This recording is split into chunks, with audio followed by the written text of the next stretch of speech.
Kalau nominalnya, Lumayan sih nominalnya, nominal terakhir. nominal terakhir berapa? Gimana? Nominalnya Total berapa? terakhir Totalnya semua. 110 juta di tahun 2021. Wow, 110 juta. Luar biasa ya Mbak ya.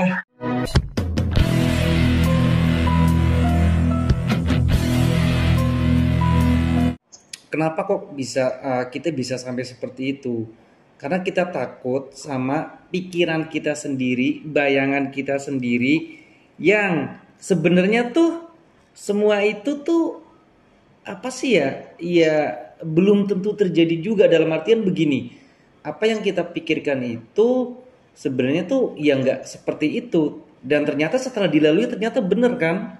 Nggak Oh iya, nggak seperti yang kita bayangkan. Makanya kalau ada ya seperti kita apa sih dengar berita atau baca berita hanya gara-gara pinjol dia mengakhiri hidupnya itu kan berarti kan ada yang salah dengan pemikiran si orang tersebut, bener nggak Mbak? benar sekali. Iya, kalau Itu bukan dia salah ya, menurut saya. Wah itu udah, saya nggak tahu tuh bagaimana pola pikirnya. Saya masih masih belum paham kok sampai iya seperti itu gitu loh. iya sedangkan sedangkan Itu yang Mm-mm. Sedangkan kalau kita bisa berpikir lebih jauh ke depan, banyak kok Mbak orang yang diutang sampai 100, 200, 300 juta. Banyak Mbak. Dan mereka pun hidupnya normal-normal normal aja.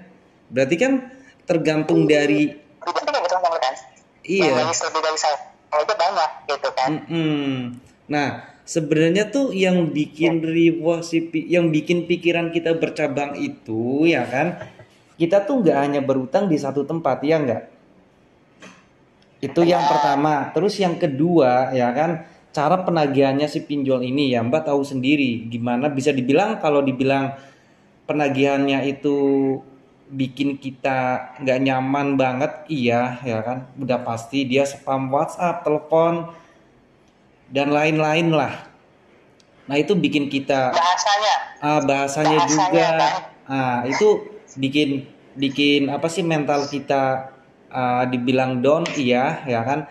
Makanya itu ya kan Ya, kalau kita mencari tahu ya kan ternyata itu bahasa mereka itu sama aja semuanya seperti itu copy paste kayak gitu-gitu, nggak usah kita resapin toh itu hanya tulisan aja dan ternyata memang nggak ada efeknya apa-apa kalau kita nggak ngepoin itu semua ya kan. benar. Ah, Benar ah. sekali. Itu benar-benar saya lakuin waktu belum ke Wanitangi ya. Waktu belum ke Hmm, Wanitangi ya. Itu saya benar-benar ngalamin kan yang SMS masih masuk kan, WA gitu kan. hmm, Waduh kata saya, ini iya, kan bahasanya gitu. Belum lagi yang pakai foto kita lagi hmm, selfie gitu kan. iya, Gitu kan. Ya disebar itu di datanya situ kan, juga. kalau saya gini mikir waktu yang awal-awal yang masih belum kenal Wanitangi gitu kan. Ya karena mungkin banyak juga dalam ini saya gitu kan, agak-agak jelek juga gitu kan. Tapi ya pada akhirnya waktu itu sempat beberapa kali kan saya hadapin, beberapa kali saya balas, saya sempat tanyain. Ya ujung-ujungnya sih sampai ada yang minta uang sih. Iya, Ada uang nggak? Oh, ada hmm, uang nggak? Saya nggak ada makan kayak gitu-gitu. Hah? iya, Kaget. iya. Loh kok gitu. Sebenarnya, Sebenarnya kalau kita ngadepinnya, kebanyakan kan orang gini loh, kadang-kadang kalau pas pertama kali baca gitu kan langsung yang stres gitu kan, hmm, yang apalagi udah kalimat-kalimat yang kebun binatang keluar semua gitu iya, kan, belum betul. lagi nanti yang mau didatengin tim lapangan gitu kan, kalau sudah Iya, baca kalimat seperti itu kan pasti langsung iya. stres kan, langsung kayak kepicu kan Hmm. stresnya kita gitu kan. Sebenarnya Itu sih, saya alamin gitu. betul Mbak, ya kan. Sebenarnya sih gini, kalau kita bisa menelaah lebih jauh, ya kan. Kalau dibilang nasabah dibikin stres, dibikin down mentalnya kayak gitu, sebenarnya iya sih dari chat WhatsApp dan segala macam ya kan. Dan itu kan ya itu kembali ke diri kita sendiri gimana meresponnya. Nah, akan tetapi ya kan DC yang nagih kita sebenarnya itu lebih ditekan sama atasannya gitu, Mbak. Lebih. Benar. Itu tuh lebih makanya dia itu nagih nagih kita itu dengan cara apapun kan. Benar. Nah, karena kan Seperti apapun dia pasti ini. dilakuin. Nah, karena ya dia yang penting uang perusahaan gue balik gitu ya, kan seperti itu. Nah, makanya kan kalau semisal dia udah nggak dipakai nih, si DC itu kan ya akhirnya apa? Ya dipecat. Dan setahu saya pun kebanyakan sekarang tuh kan outsourcing, target. Kalau nggak target udah nggak dipakai lagi. Nah, kalau kita bisa menempatkan posisi kita gini loh Mbak, kita tuh nggak berhutang sama si DC gitu loh. Ya, jadi untuk Ya, apa ya kan kita menjadikan mereka itu kayak seperti musuh tanda kutip ya, musuh tanda kutip ya kan, itu tuh nggak ada gunanya sama sekali ya kan. Ya, kita nggak berutang sama dia ya kan. Nah, kita hanya berutang sama perusahaan tempat dia kerja aja kayak gitu. Dan ya banyak kok, ada beberapa aplikasi legal sekarang udah diasuransikan juga setahu aku ya kan. Jadi bukan berarti kita minjem nggak bayar gitu enggak ya Mbak. Untuk legal ya Mbak ya, nggak seperti itu. ya, Yang namanya asuransi kan sifatnya itu urgent, urgent di mana kalau memang terjadi si nasabah ini terjadi gagal bayar karena banyak faktor ya kan, mungkin bisa di cover sama asuransi. Itu pun untuk yang ya udah bonafit lah perusahaannya, biasanya kayak gitu. Dan kalau untuk ilegal ya untuk apa dibayar, buat apa dibayar ya kan, nggak usah dibayar sama sekali. Ya saya berani ngomong seperti itu untuk ilegal. Kenapa? Ya mereka aja kan perusahaannya nggak terdaftar loh Mbak.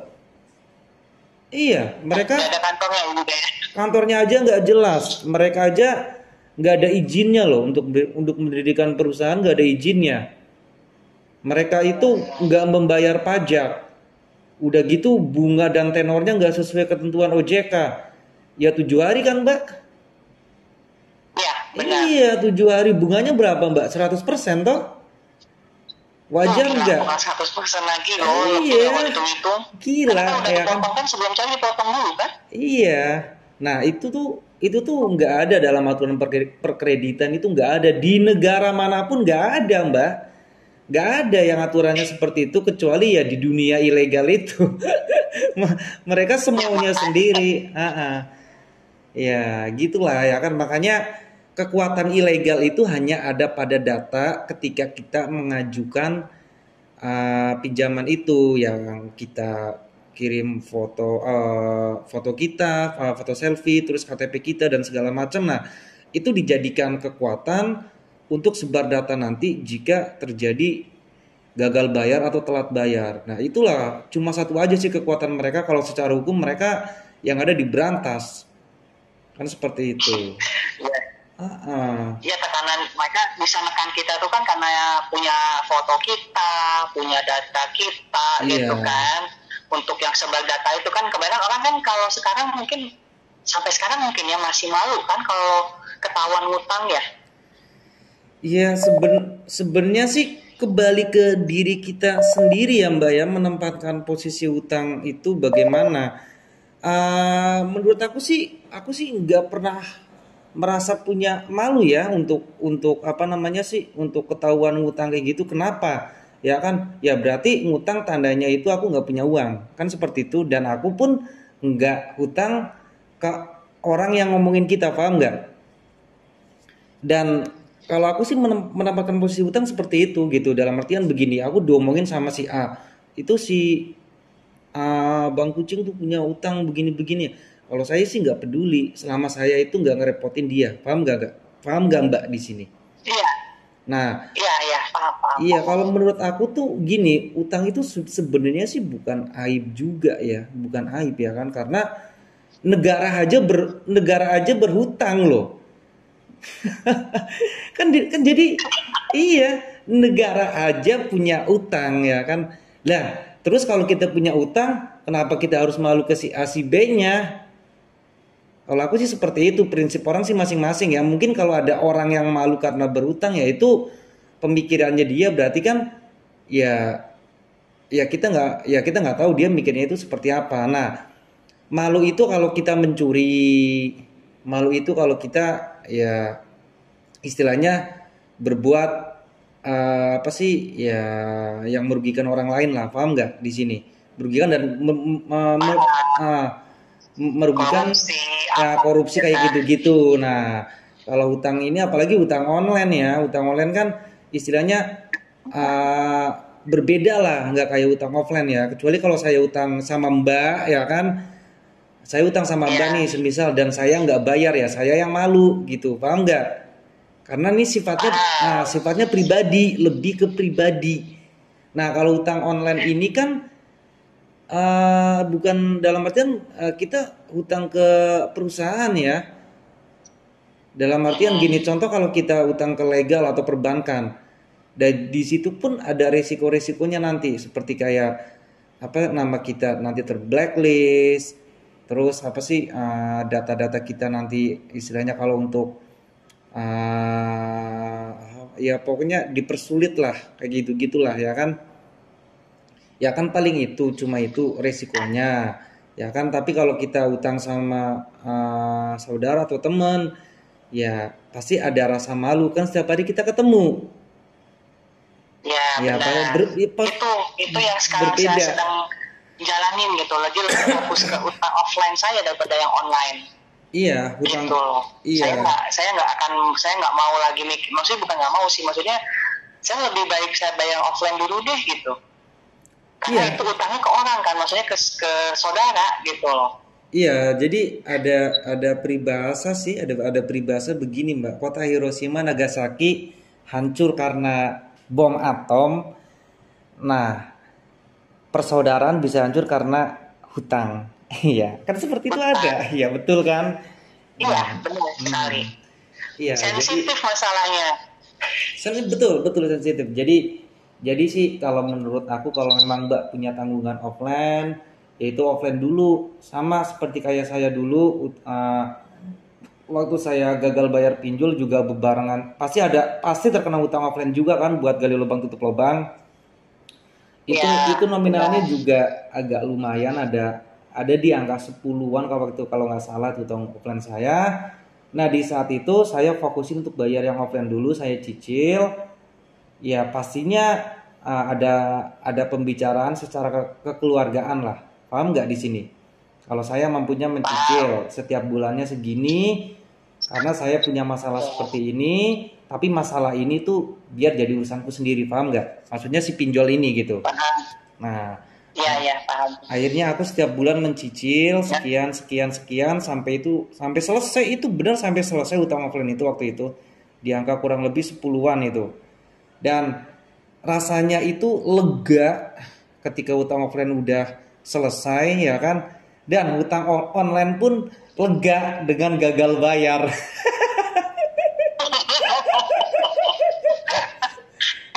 Iya. iya. Kalau yang mentalnya sih Ya kurang lebih seperti itu Mbak. Halo Mbak.